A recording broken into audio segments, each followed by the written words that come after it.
Vamos lá, vamos para o julgamento. E o presidente vai vir? Não, o presidente não virá. Seguindo a liturgia desse Supremo Tribunal Federal, passo a palavra ao eminente relator, ministro Alexandre de Moraes, para a apresentação do relatório. A história nos ensina que a impunidade, a omissão e a covardia não são opções para a pacificação. Apresentação da sustentação oral pelo Procurador-Geral da República. Esses eventos desvendam não uma maquinação desgarrada da realidade prática, tampouco meros atos de cogitação, mas a colocação em marcha de plano de operação antidemocrática para que a tentativa se consolide. Não é indispensável que haja ordem assinada pelo presidente da República. Enfim, o conjunto dos fatos relatados na denúncia e suficientemente provados ao longo do feito leva a Procuradoria-Geral da República a esperar juízo de procedência da acusação deduzida. Na parte da tarde, os advogados dos réus apresentaram seus argumentos, os argumentos de defesa. Começou, como a gente sabe que já ia começar, com o delator Mauro Cid, depois foi a defesa de Alexandre Ramagem, na época diretor da ABIN, Almir Garnier, ex-comandante da Marinha, e Anderson Torres, que na época era ministro da Justiça. Da redação do G1, eu sou Natuzaneri e o assunto hoje é o Diário do Julgamento de Bolsonaro, parte 1. Neste episódio, eu converso com Reinaldo Turolo Júnior, repórter do G1 em Brasília, e com Pier Paulo Bottini, advogado e professor de Direito Penal da Faculdade de Direito da USP. Quarta-feira, 3 de setembro. Meu queridíssimo Reinaldo Turolo, quero muito saber como é que foi esse primeiro dia de julgamento, mas antes queria muito pegar emprestado a sua visão, a sua percepção e impressão desse dia hoje para nos contar como é que estava o clima no Supremo Tribunal Federal. O dia começou super cedo, os jornalistas tiveram que chegar lá entre 6h30 da manhã e 7 horas para o julgamento que ia começar às 9h.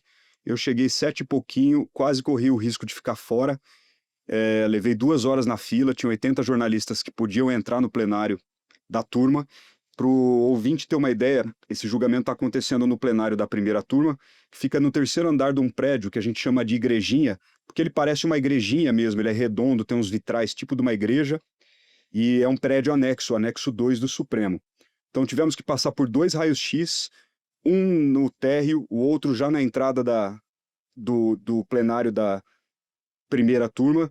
Não é um procedimento comum, geralmente você só passa no raio-x na entrada do prédio, então quer dizer, um esquema de segurança super rígido, muito mais rígido do que qualquer outro julgamento que eu tenha presenciado desde 2018, quando eu passei a acompanhar julgamentos presencialmente no Supremo. A parte da manhã foi bastante protocolar. Aquelas piadinhas que os ministros fizeram entre si quando teve o recebimento da denúncia no final de março desse ano, dessa vez não aconteceram. Foi um ambiente bastante protocolar, pelo menos ali entre os ministros com eles mesmos. E como é que foi o clima entre as defesas, os advogados e os ministros da primeira turma, Turolo? Foi tranquilo também? Natuza, nesse caso foi até mais descontraído. O advogado do Mauro Cid, Dr. César Bittencourt, arrancou risos da plateia, porque ao cumprimentar os 5 ministros do colegiado durante a fala dele, ele elogiou muito o ministro Fux, disse que ele é amoroso, caloroso, como todo carioca, e aí o ministro Flávio Dino, também num acesso brincalhão ali, disse: não espero nada menos de Vossa Excelência quando se referir a mim. Ele chamou o Fux de atraente, eu achei desnecessário até esse momento. Atraente, amoroso e atraente, você tem razão. Ministro Fux, sempre saudoso, sempre presente, sempre amoroso, sempre simpático, sempre atraente, como são os cariocas. Uma honra muito grande, uma satisfação imensa. Ministro. Eu quero dizer que eu não aceito nada menos do que isso. E depois ele não foi o único, não foi só o César Bittencourt que teve essa postura, mas o advogado Demóstenes Torres, que representa o almirante Almir Garnier, também ele usou da 1 hora dele de sustentação oral, ele usou quase 20 minutos elogiando os ministros. Ele foi muito elogioso com o presidente da primeira turma, que é o ministro Cristiano Zanin, diz que o Zanin foi um dos mais brilhantes advogados desse país ao defender o presidente Lula na Lava Jato. E ele até arrancou risos também mais discretos ali da plateia quando o Demóstenes falou assim: é possível nesse país gostar do ministro Alexandre de Moraes e gostar do ex-presidente Jair Bolsonaro? Eu gosto dos dois. É possível gostar do ministro Alexandre de Moraes e, ao mesmo tempo, gostar do ex-presidente Bolsonaro? Sim, sou eu. Então, talvez seja a única pessoa no Brasil que goste do ministro Alexandre de Moraes e goste do ex-presidente Jair Bolsonaro. De fatos apontados na denúncia, ele falou pouco tempo. Ele falou mais... nesse início, ele foi mais elogioso com os ministros. Acho que isso também é uma estratégia dele, né? E falou pouco dos fatos em si apontados pela denúncia, né? Mas ele foi curioso, porque o Demóstenes foi o único das defesas que fizeram sustentação oral nessa terça-feira que questionou a delação premiada do Mauro Cid. Então, veja só, nós não estamos pedindo aqui a nulidade da delação. Nós estamos pedindo a rescisão da delação. Teve até um episódio, Turolho, eu estava lá também, a gente ficou sentado um do lado do outro numa parte do julgamento. Foi no fim de semana, né? Havia ali um certo temor dos chamados ratos solitários, né? Não se usa mais a expressão lobo solitário quando alguém resolve atacar sozinho, porque a própria polícia não gosta, porque lobo é um animal bonito e quem comete atentado, pratica terrorismo, é frequentemente chamado de rato pela polícia, pelas autoridades de segurança pública. Mas havia um temor muito grande, não de algo parecido com o que a gente viu no 8 de janeiro, mas de ações isoladas, como aquela que aconteceu de um homem que Do tio França, explodiu. né? Exato, exato. Você está falando daquele homem que se explodiu na frente do Supremo. Com fogos de artifício. Isso. Exatamente. Existia sim esse medo, Natuza, e foi feito hoje uma grande varredura, até nas casas dos ministros antes deles se deslocarem para o julgamento. De manhã a gente viu drones sendo levantados pelas forças de segurança ali nos arredores do prédio da igrejinha da primeira turma, né? Tinha cães farejadores também, que farejaram toda a fila ali de jornalistas e também dos populares, como a gente fala, né, das pessoas que se inscreveram para assistir presencialmente ao julgamento. Então a gente presenciou um esquema de segurança bastante rígido, justamente por medo de atuação dessas pessoas solitárias. Bom, então vamos agora passar aos momentos principais do julgamento. Na primeira parte do dia, logo no começo da manhã, o Alexandre de Moraes fez lá a sua apresentação, leu o relatório com os pontos principais. Que aspectos da exposição do ministro você destaca, Turolo? Ele fez um breve discurso em que ele mandou 4 recados, basicamente. Ele começou dizendo que a democracia no Brasil está consolidada desde a Constituição de 88. Ele disse que a condenação dos outros réus pelo 8 de janeiro, que são aquelas centenas de pessoas que foram pegas em flagrante destruindo os prédios da Praça dos Três Poderes, essas condenações demonstram que houve sim uma tentativa de golpe no Brasil, e ele diz que o Supremo Tribunal Federal lamenta muito que isso tenha acontecido. Um terceiro recado, ele diz que a pacificação do país, que é desejada por todo mundo, depende da aplicação da lei e não de instrumentos que levem a um apaziguamento que gere impunidade e fomente novas tentativas de golpe. Um recado aí anti-anistia, né? Crítico dos projetos aí que tentam anistiar antes mesmo de uma condenação os envolvidos nesse episódio. E que está avançando no Congresso Nacional no momento em que a gente conversa aqui. Mas essa é uma outra história. Exatamente. E o quarto recado que o ministro Alexandre de Moraes mandou é que coações, e ele diz nacionais ou internacionais, não vão intimidar os ministros do Supremo. Ele não citou o deputado Eduardo Bolsonaro e os Estados Unidos, né, sob a presidência de Donald Trump, mas ficou claro que é isso que ele quis dizer com esse quarto e último recado. Lamentavelmente, no curso dessa ação penal, se constatou a existência de condutas dolosas e conscientes de uma verdadeira organização criminosa que, de forma jamais vista anteriormente em nosso país, passou a agir de maneira covarde e traiçoeira com a finalidade de tentar coagir o Poder Judiciário, em especial esse Supremo Tribunal Federal, e submeter o funcionamento da Corte ao crivo de outro Estado estrangeiro. Depois disso, ele entrou no relatório propriamente dito. Ele levou 1h28, 1h29 minutos no total para ler esse relatório. Ele começou citando nulidades que as defesas dos 8 réus do Núcleo 1, que está sendo julgado, apresentaram e que já foram enfrentadas e derrubadas pelos ministros da primeira turma quando houve o recebimento da denúncia, né, e a consequente abertura da ação penal. Depois ele listou ali as testemunhas, ele disse que foram ouvidas 54 testemunhas no processo, 50 delas elencadas, arroladas pelas defesas e 4 testemunhas pela acusação.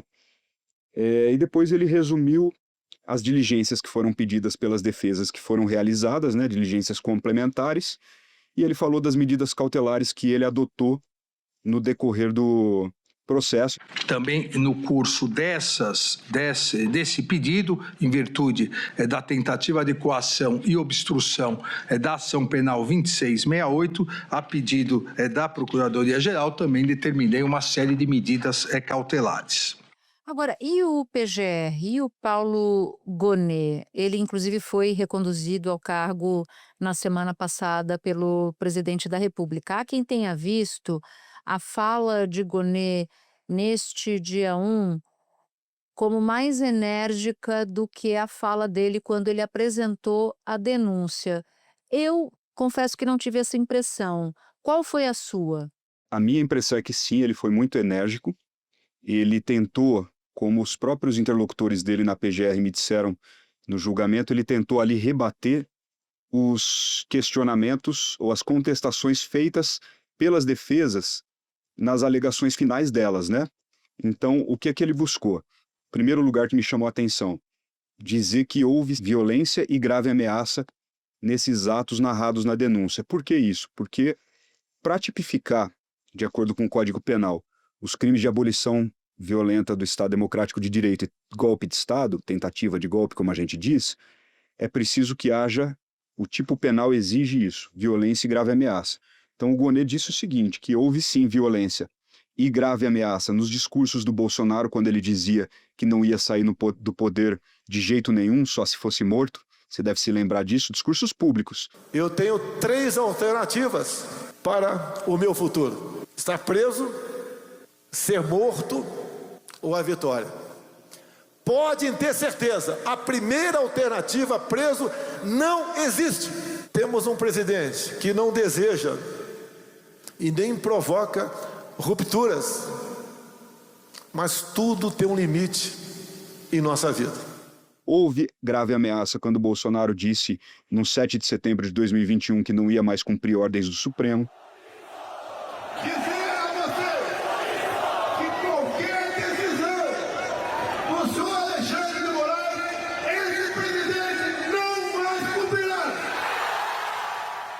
Houve violência quando teve ônibus queimados e a sede da Polícia Federal depredada em 12 de dezembro de 2022, né? Na data da diplomação do presidente Lula, quando ele havia acabado de ser eleito, na diplomação no TSE, teve um quebra-quebra enorme em Brasília que precedeu o 8 de janeiro. Distrito Federal, hein, gente? Viveu uma noite de selvageria. Vândalos seguiram pela área central de Brasília. Fizeram barricadas com pedras e galhos de árvores interrompendo o trânsito. Soltaram rojões na frente do prédio da PF.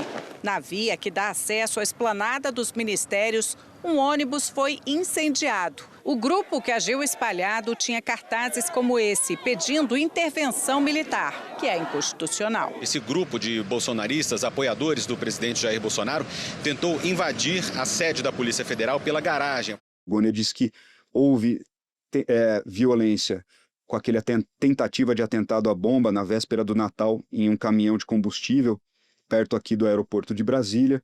Era madrugada de 24 de dezembro, véspera de Natal. Foi nesse ponto, a menos de 2 quilômetros do aeroporto de Brasília, que um caminhoneiro encontrou uma bomba em seu veículo, carregado com mais de 60 mil litros de querosene. Mas o plano terrorista nasceu dias antes, no acampamento em frente ao quartel-general do Exército. Existia um sistema de acionamento que foi acionado, mas por um erro técnico na montagem, a bomba não explodiu. Aí ele cita também o plano Punhal Verde e Amarelo, que ele até disse que é um plano que estava muito detalhado e continha fases de execução, e isso também para ele configura a violência.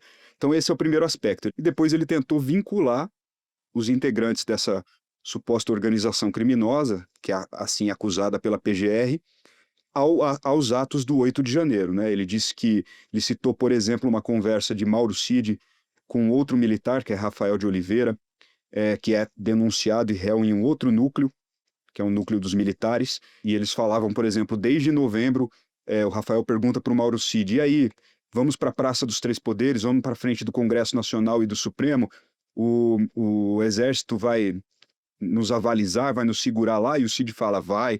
Então, para a PGR, os planos do 8 de janeiro já estavam sendo costurados meses antes, pelo menos desde novembro de 2022. E ele fala também que o Cid estava falando com um interlocutor que deu dinheiro para manter os acampamentos na frente do quartel-general, e esse interlocutor de sobrenome Portela fala para ele, vai ter churrasco, porque quem deu a carne quer saber. Um jeito de querer dizer, vai ter golpe, né? E o Cid responde, vai, segura aí que vai. Então ele tentou vincular os integrantes dessa suposta organização criminosa ao 8 de janeiro. E por fim, Natuza, a fala do PGR que me chamou mais atenção foi ele dizer que para uma tentativa de golpe de Estado não precisa o presidente da República assinar nenhum papel. O presidente da República, comandante maior das Forças Armadas, reuniu os mais altos militares das três forças para dar-lhes a conhecer os seus planos. Logo mais, o ministro de Estado da Defesa, ele mesmo, convocou os comandantes militares para revelar-lhes a estratégia a ser adotada. Repare-se bem que a reunião não se deu para que os comandantes tivessem ciência do grave ato, a fim de que a ele resistissem energicamente. Não. Foram convocados para aderirem ao movimento golpista estruturado.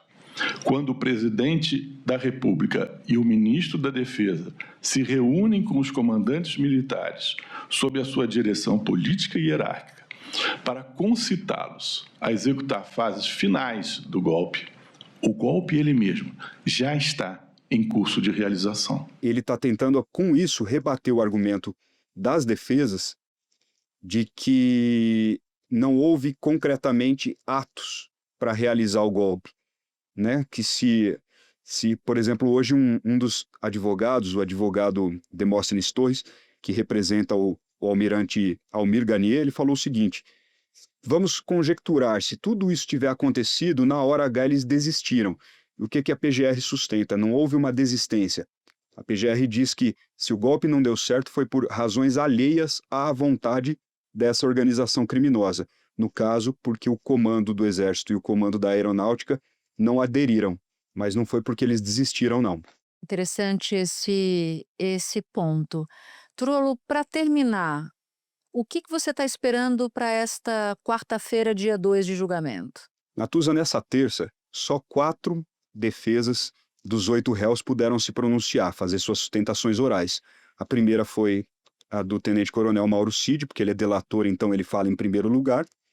Depois, pela ordem alfabética, foi a do Alexandre Ramagem, a do Almir Garnier e a do Anderson Torres. Faltam, então, 4 sustentações orais que vão ser realizadas nessa quarta-feira. A curiosidade é, 3 deles são generais, né? General Augusto Heleno, general Paulo Sérgio, que foi ministro da Defesa do Bolsonaro, e o general Braga Neto, que foi candidato a vice na chapa derrotada do Bolsonaro, além do próprio Bolsonaro. Então, o dia deve ser aberto no Supremo às 9 horas da manhã dessa quarta, com a sustentação oral da defesa do general Augusto Heleno, que comandou o GSI, o Gabinete de Segurança Institucional do Bolsonaro. Depois vai para a sustentação oral da defesa do Bolsonaro e, finalmente, do Paulo Sérgio Nogueira e do general Braga Neto.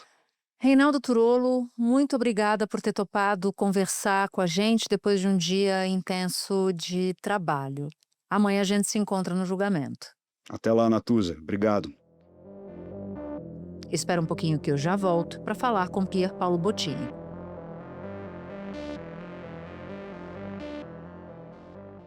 Pier, quero começar te perguntando sobre as falas de Alexandre de Moraes no dia 1 do julgamento. O que te pareceu? Em geral, esses julgamentos começam com um relatório, né, em que o relator, então, ele diz o que aconteceu até aquele momento. Então, ele explica qual é a acusação, quais foram as provas produzidas, quais foram os principais argumentos apresentados por todas as partes, enfim, ele descreve o que aconteceu naquele momento.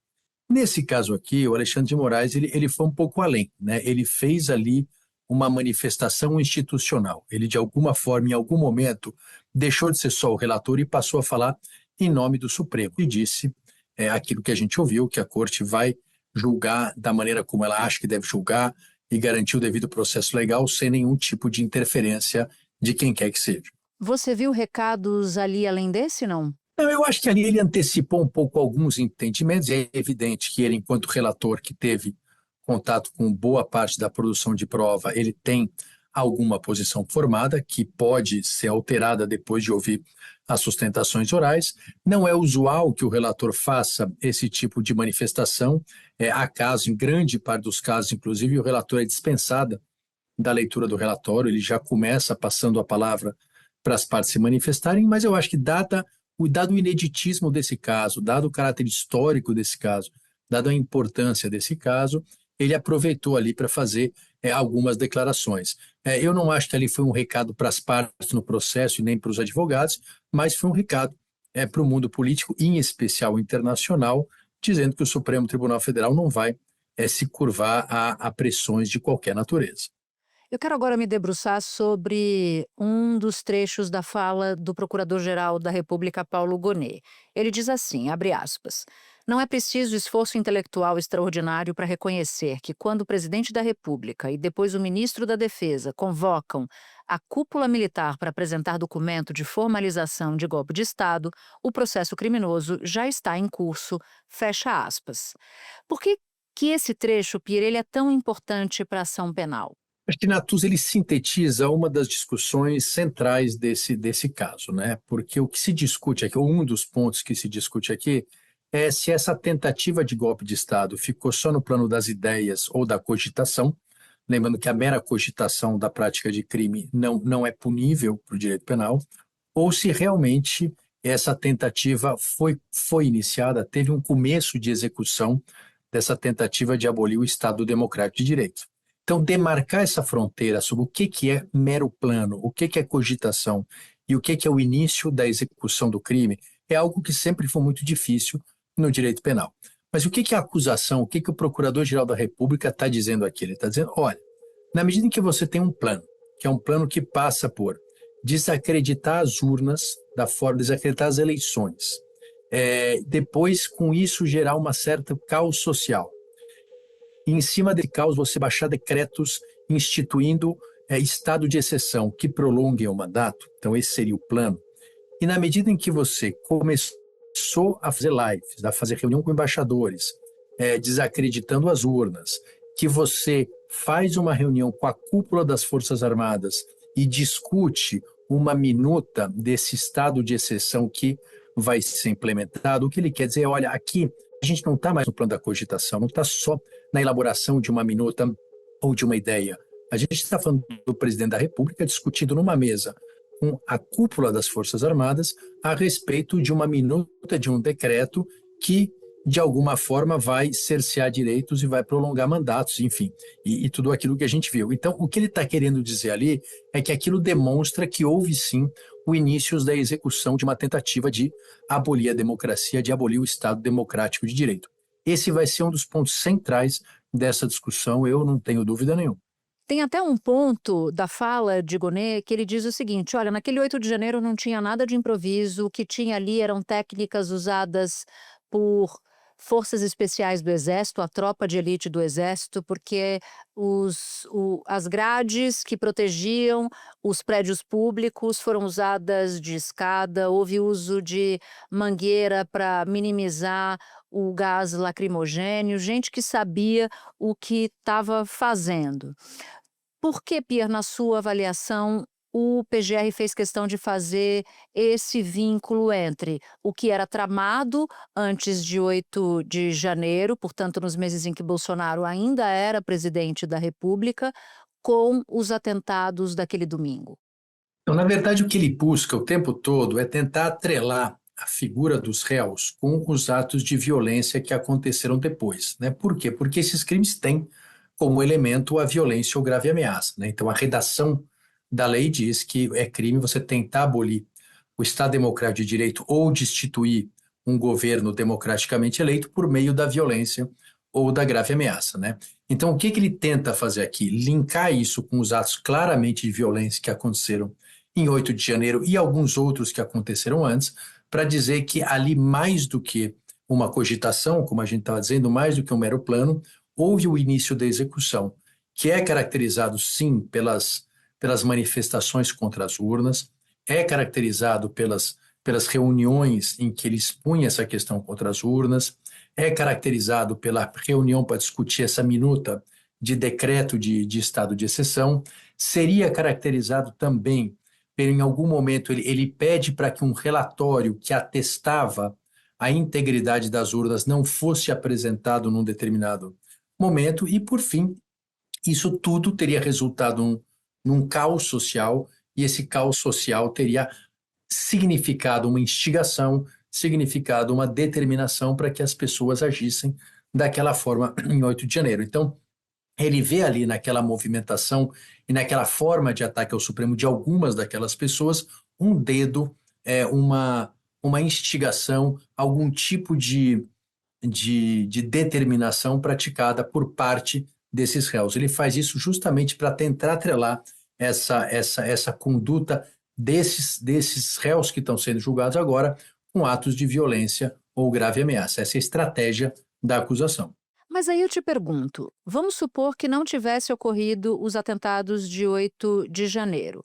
Como esse trecho da lei fala por meio de violência ou grave ameaça, não é possível considerar grave ameaça, plano de monitoramento de ministro do Supremo, plano de neutralização, ou seja, assassinato de presidente eleito, vice-presidente e ministro do Supremo também, fechamento do Supremo Tribunal Federal ou do TSE, não seria enquadrado como grave ameaça? Não, sem dúvida. Na verdade, ele vai acrescentando todas essas camadas para apresentar uma acusação mais robusta. Eu entendo que você pode começar a executar um crime que exige violência e grave ameaça sem necessariamente, naquele momento, você ter a violência ou grave ameaça. Então, eu entro armado numa agência bancária e sou impedido de continuar agindo antes de ameaçar alguém, antes de praticar um ato de violência contra alguém. Isso é uma tentativa de roubo a banco, embora não houvesse o início da ameaça ou da violência, mas houve ali uma proximidade muito grande desse fato. Então, como eu te disse, essa é uma discussão que vai ser feita.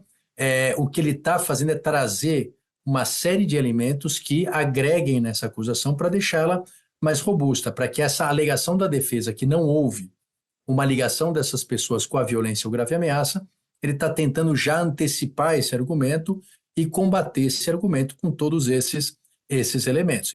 Vou te pedir para você usar toda a sua técnica de professor para explicar de maneira muito clara, Pierre, os 2 pontos da lei, porque eu entendo que a lei fala de algo mais amplo, a abolição do Estado Democrático de Direito, e fala da tentativa de golpe. O ministro Luiz Fux, lá atrás, já chegou a dizer que entendia haver ali uma espécie de redundância, talvez.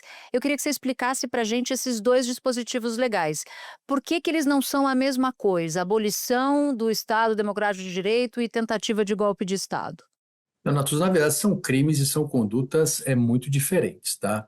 A primeira, quando você fala em tentar abolir o Estado Democrático de Direito, em regra, você está falando de pessoas que estão em posição de poder, estão exercendo o poder, e elas usam esse poder, essa posição institucional que elas têm, para tentar impedir a continuidade da democracia, ou seja, para tentar subverter o regime, para tentar mudar o regime democrático. Então, isso, em tese, poderia ser imputado, por exemplo, está se provado, imputado aos réus quando eles atuaram antes da transmissão do poder. Então, nesse momento, seria um ato de tentar abolir o Estado Democrático de Direito através da posição que eles ocupavam.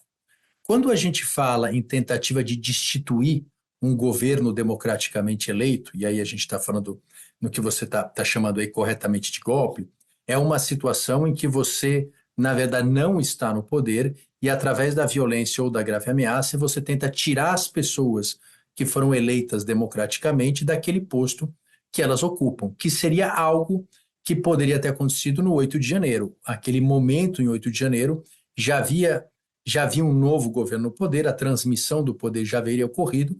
Então, nesse momento, você teria essa destituição de um governo democraticamente eleito. São condutas todas contra a democracia, contra o Estado Democrático de Direito, mas, a meu modo de ver, pelo menos, elas são diferentes. Agora está absolutamente claro, Pierre. Eu queria te perguntar também sobre a sustentação dos advogados de Mauro Cid. Houve um esforço muito grande ali para dizer que o Cid falou o que falou de bom grado, que não foi coagido, não foi pressionado nem pela Polícia Federal, nem pelo Alexandre de Moraes.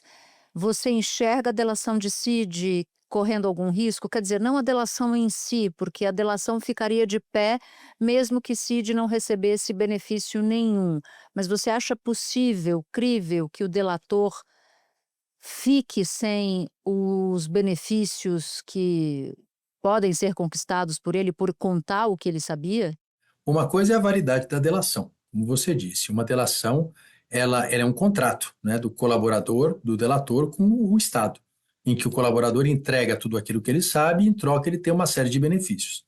Essa delação ela só é nula se você tem o que a gente chama de um vício muito forte. Por exemplo, não teve voluntariedade, ele foi coagido a fazer a delação, ou ele corrompeu alguém para fazer a delação. Nesse caso, todas as provas são nulas e ele não recebe benefício algum.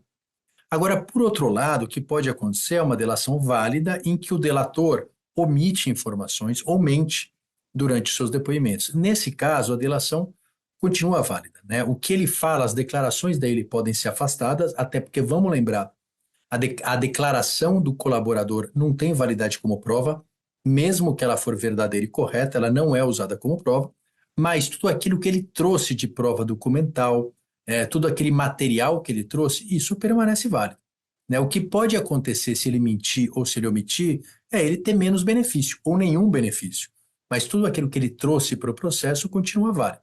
Então, nesse caso aqui, o que está se discutindo, num primeiro plano, não é a existência de uma coação. Chegou a se discutir isso no começo, mas aparentemente está superado. A defesa de Mauro Cid foi a primeira a se pronunciar. Afirmou que ele não sofreu coação para fazer a delação premiada e que a equipe da Polícia Federal teve postura ética.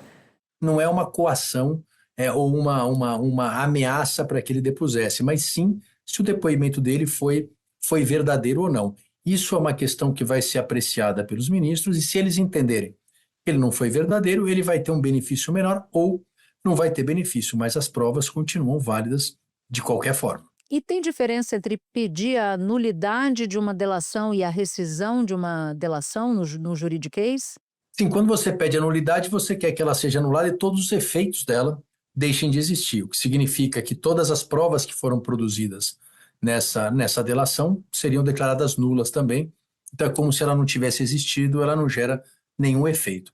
A rescisão é diferente. A rescisão você perde os benefícios. O colaborador perde a diminuição da pena a que ele tinha direito, mas todas as provas que ele trouxe para o processo, elas continuam válidas. Pierre, muito obrigada por ter conversado com a gente depois de um dia intenso de julgamento. Bom trabalho para você. Imagina, bom trabalho para vocês também e estou à disposição para esclarecer o que for necessário.